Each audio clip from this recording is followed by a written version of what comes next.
très chère France, je t'écris de très loin et on me parle souvent de toi ici. Un joli petit pays que les gens disent des fois quand ils parlent de toi. Ceux qui disent ça, ce sont les gens qui ne t'ont jamais vraiment connu. Ils t'ont vu qu'en photo ou à travers de vieux films. Et moi j'ose pas tellement leur dire à quel point t'as changé. Mais je les écoute parler et me raconter les vieux souvenirs ou les fantasmes que tu fais naître en eux. Et je ne les contredis jamais.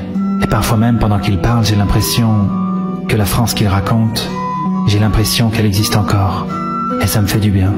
Et puis il y a les autres, ceux qui t'ont vu, ceux qui ont vu ce que t'es devenu. Et quand je leur dis que c'est toi mon pays, ils baissent un peu les yeux et me parlent d'autre chose. Un joli petit pays. Difficile de croire quand on entend ça que tu es à la fois la fille aînée de l'église et la mère de la philosophie moderne. Que c'est chez toi qu'est né le cinéma et certaines des plus grandes avancées scientifiques. Que tu es à l'origine de tant de prouesses techniques et que tu as enfanté certains des plus grands artistes que le monde ait portés, et ce dans toutes les disciplines.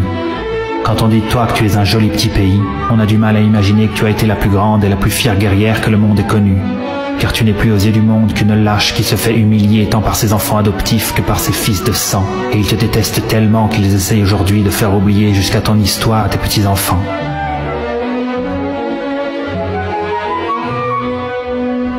Et le pire dans tout ça, c'est que ce sont souvent ceux qui t'aiment le plus qui s'en vont le plus loin de toi, tant il est douloureux pour eux de te regarder mourir. Et certains de tes enfants, de tes propres enfants, te vomissent tellement qu'ils ne t'appellent même plus France, et ils t'appellent République. Et c'est bien à eux, à mes frères qui s'acharnent à tuer notre mère que j'en veux le plus.